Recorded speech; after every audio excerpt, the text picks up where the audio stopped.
तो हाँ भाई, welcome back to our channel. कैसे हो आप सब? उम्मीद करता हूँ कि आप लोग बहुत बढ़िया होंगे। आज हम क्लास 9 का पहला चैप्टर करने जा रहे हैं, जिसमें हम एक्सरसाइज 1.4 तक पहुंच चुके हैं। उसको आज शुरू करेंगे। तो उसका पहला जो क्वेश्चन है वो मैंने बोर्ड पे लिख दिया है। देखते हैं पहला क्वेश्चन क्या कह रहा है। पहले क्वेश्चन में लिखा है, परिमेय व अपरिमेय बताइए।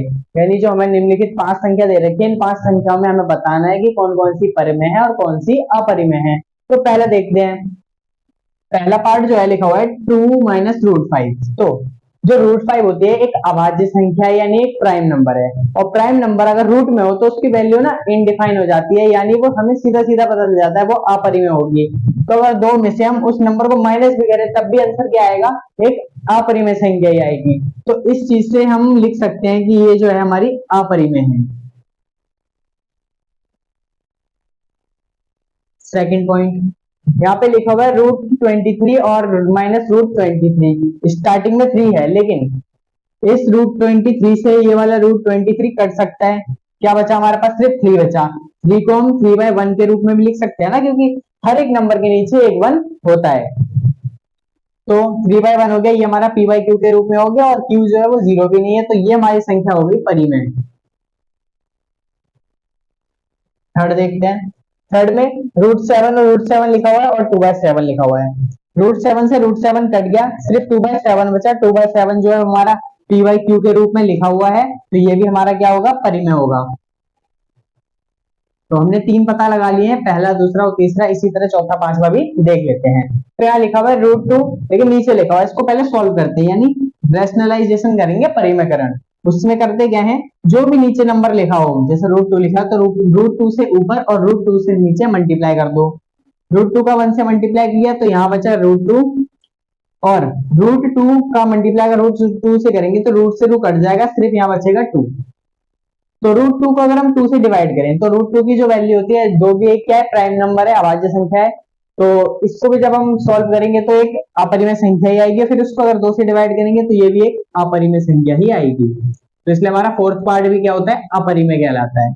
आती है, देखो भाई, जब भी पाई दिख जाए ना, पाई, क्योंकि पाई की वैल्यू कभी भी डिफाइन नहीं हो सकती, उसकी 3.14 ऐसे करके आगे बढ़ती रहती है, वो कभी खत्म नहीं होती।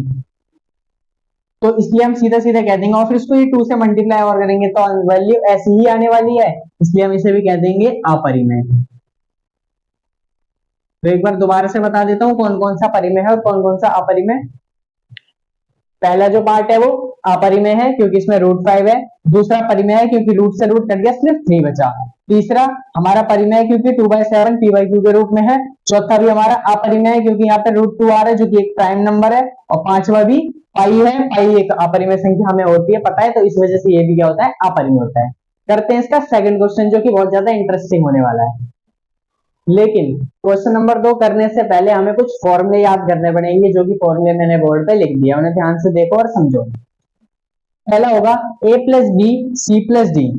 तो अगर इसे सॉल्व कैसे किया जाए तो मैं बताता हूँ। हमने किया क्या इस फॉर्मूले में?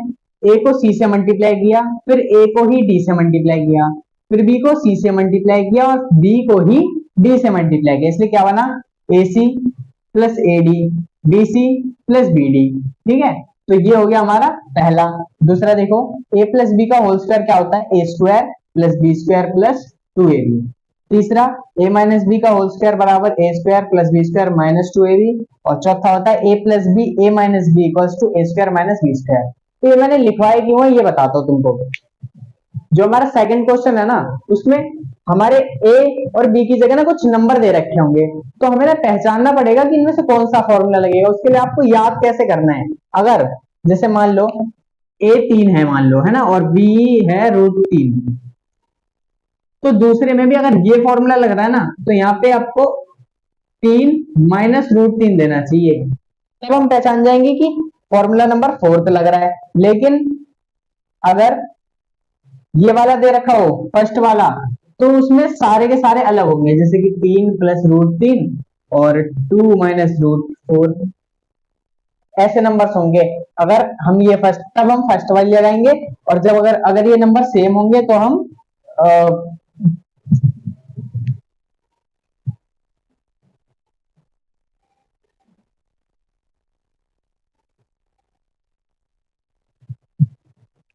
तो ये नहीं है ना। ए स्क्वायर माइनस बी स्क्वायर। तो ये मैं इसलिए करवा रहा हूं आपको क्योंकि जो हमारा क्वेश्चन होगा ना वो इन्हीं की तरह होगा, जो हमारे लेफ्ट साइड लिखे हुए हैं ना इस तरह क्वेश्चन लिखा होगा, जहां पे ए और बी लिखा हुआ है वहां पे कुछ और नंबर लिखा होगा। तो नंबर को ध्यान से देखेंगे और पहचानेंगे कि हमारे इन तीनों में से, इन चारों में से कौन सा फॉर्मूला लगेगा। जो सा फॉर्मूला लगेगा उस क्वेश्चन को, उस क्वेश्चन का जो राइट इसमें मतलब फॉर्मूले में जो मैंने राइट साइड लिखा है ना उस तरह से सॉल्व करेंगे। तो देख लेते हैं ना अगला क्वेश्चन कैसा है, आपको अच्छे से समझ आ जाएगा। करते हैं हम क्वेश्चन नंबर 2। ये है हमारे क्वेश्चन नंबर 2 का फर्स्ट पार्ट। तो क्वेश्चन नंबर 2 कहता क्या, पहले वो पढ़ लेते हैं। निम्न व्यंजकों में से प्रत्येक व्यंजक को सरल कीजिए। यानी हमारे पास टोटल 4 पार्ट है, चारों पार्ट में ऐसे व्यंजक दे रखे हैं, उन व्यंजकों को सरल करना है, वो भी किसके द्वारा, जो अभी अभी मैंने पीछे फॉर्मूले बताए थे उनसे। तो पहला देखो 3 प्लस रूट 3 और 2 प्लस रूट 2। तो अब याद करो इसमें कौन सी प्रॉपर्टी लगेगी। इसमें क्या है, सारे के सारे नंबर्स अलग हैं। अगर ये ए है तो ये बी है, दोबारा नहीं आ रहा तो ये मतलब ये सी और ये डी, क्योंकि सारे के सारे क्या है, अलग है। तो अब इससे रेट करके याद करते हैं, हमारा फॉर्मूला था A plus B C plus D, जो कि पहला ही फॉर्मूला था। क्या था, A C plus A D plus B C plus B D, यानी इन चारों का मल्टीप्लाई। तो करते हैं यहाँ पे सबसे पहले ए सी 3 दूनी 6 प्लस 3 का करेंगे 3 को ही करेंगे रूट 2 से। देखो ये है सिर्फ नंबर और ये है रूट में, तो ये दोनों ना आपस में कभी मल्टीप्लाई नहीं हो सकते, ये बस आपस में साथ में लिख दिए जाएंगे। क्योंकि एक के पास तो ये वाली छत है और एक के पास ये छत नहीं है, तो वो दोनों कहेंगे कि हम दोनों तो साथ में रह ही नहीं सकते। अगर इन दोनों के पास छत होती तो रह लेते, अगर दोनों के पास छत नहीं होती तो बाहर रह लेते, तब मतलब मल्टीप्लाई हो जाते हैं। लेकिन अब जब एक के पास छत है और एक के पास छत नहीं है तो कैसे रह सकते, दोनों साथ में नहीं रह सकते। इसे दोनों को रखेंगे साथ में लेकिन अलग अलग रखेंगे। मैं बताता हूँ कैसे। 3 का 3 लिख दो और इस रूट 2 को यहाँ लिख दो प्लस। अब किसको करना है, बी को और सी को। बी को सी से, इन दोनों के पास भी एक के पास छत है और एक के पास नहीं है, तो जिसके पास छत नहीं है वो आगे और जिसके पास छत है वो पीछे प्लस। इस बार दोनों के पास छत है और दोनों क्या है, रूट में है, तो 2 3 6 यानी रूट का 6। समझ आ गया। एक बार और बता देता हूँ, ए को सी से मल्टीप्लाई करा 6 आ गया, 3 को डी से करा मतलब ए को डी से करा तो 3 का रूट 2 से मल्टीप्लाई करने पे मल्टीप्लाई नहीं हुआ, बस ऐसे लिख लिया गया। उसके बाद जब हमने बी को सी से करा तो 2 का 2 आ गया और रूट 3 का रूट 3 आ गया प्लस। जब 2 का 3 से करा तो यहाँ दोनों के पास रूट था तो दोनों रूट में संख्या थी इसलिए मल्टीप्लाई हो गया। इतना करते ही हमारा आंसर आ जाता है और हमें कुछ नहीं करना। ठीक है, तो ये हो गया हमारा आंसर। करते हैं इसका सेकंड पार्ट। तो मैं आपके लिए लेके आया हूं क्वेश्चन नंबर 2 का सेकंड पार्ट। तो क्वेश्चन नंबर 2 का सेकंड पार्ट कुछ इस प्रकार है, 3 प्लस रूट 3 3 माइनस रूट 3। अब हमें दिख रहा है कि जो नंबर्स हैं वो सिमिलर है, तो अगर ये है ए और ये है बी तो ये भी तो भाई ए होगा और ये भी तो बी होगा।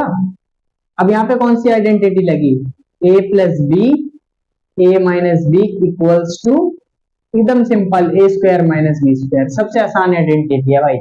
देखो करना क्या है, हमें सिर्फ ए स्क्वायर माइनस बी स्क्वायर। ए कितना है 3, 3 का स्क्वायर माइनस बी कितना है रूट 3, तो रूट 3 और उसके ऊपर एक स्क्वायर लगा दो। क्या दिक्कत है, 3 का स्क्वायर हमें पता है 9 होता है क्योंकि 3 दिया 9 माइनस इस स्क्वायर से रूट कट जाता है, हमेशा याद रखना, हमेशा स्क्वायर से रूट कट जाता है।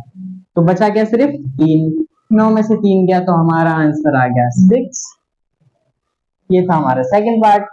इसी की तरह हमारा जो थर्ड पार्ट है उसे करते हैं। तो मैं आपके लिए लेके आ चुका हूँ क्वेश्चन नंबर 2 का थर्ड पार्ट। क्वेश्चन नंबर 2 के थर्ड पार्ट में लिखा हुआ है कि रूट 5 प्लस रूट 2 का होल स्क्वायर बताना है हमें। तो ये हमारी हो गया ए और ये हो गया हमारा बी। ए प्लस बी का होल स्क्वायर हमारा फॉर्मूला होता है ना, ए प्लस बी का whole square equals to A square plus B square plus 2ab। अब देखो ये वाला है, हमें राइट हैंड साइड वाला सॉल्व करना है। तो ए रूट 5 का स्क्वायर प्लस रूट 2 का स्क्वायर प्लस 2 लिखा और ऐसे करके 2 बॉक्स बनाए जिसमें हम लिखेंगे ए और बी हमारा क्या है रूट 5 और रूट 2। चलो 5 का स्क्वायर नहीं करना, हमें स्क्वायर से रूट काट देना है। यहाँ भी स्क्वायर से रूट काट देना, यहाँ सिर्फ क्या बचा 5, यहाँ क्या बचा 2 प्लस, यहाँ दोनों के पास 6 है ना, तो 5 दूनी 10 हो जाएगा, तो 2√10, 5 और 2 होता है हमारा 7 प्लस 2√10, ये हो गया हमारा आंसर। चलिए फिर करते हैं इसका फोर्थ पार्ट। मैं लेके आ चुका हूँ आपके लिए क्वेश्चन नंबर 2 का फोर्थ पार्ट यानी आखिरी पार्ट। तो लिखा हुआ है 5 माइनस रूट 2 और 5 प्लस रूट 2, तो ये तो देखा देखा लग रहा है ना। अभी कर रहा था सेकंड पार्ट जिसमें ये हो गया ए बी और ये भी हो गया ए बी, यानी ए minus B A plus B. तो इसका फॉर्मूला लिख देता हूँ सीधा, ए स्क्वायर माइनस बी स्क्वायर होता है, तो √5 का स्क्वायर, क्योंकि ए हमारा √5 है और बी क्या है 2 है, तो माइनस √2 का स्क्वायर, यह हमारा स्क्वायर से रूट कटा, यहाँ भी हमारा स्क्वायर से रूट कटा, सिर्फ बचा 5 और यहाँ बचा 2, 5 में से 2 गया तो हमारा आंसर आ गया 3। तो ये हमारा क्वेश्चन नंबर 2। तो आज के लिए फिर इतना ही काफी है, मिलते हैं अगली वीडियो में, जब तक के लिए जय हिंद, वंदे मातरम।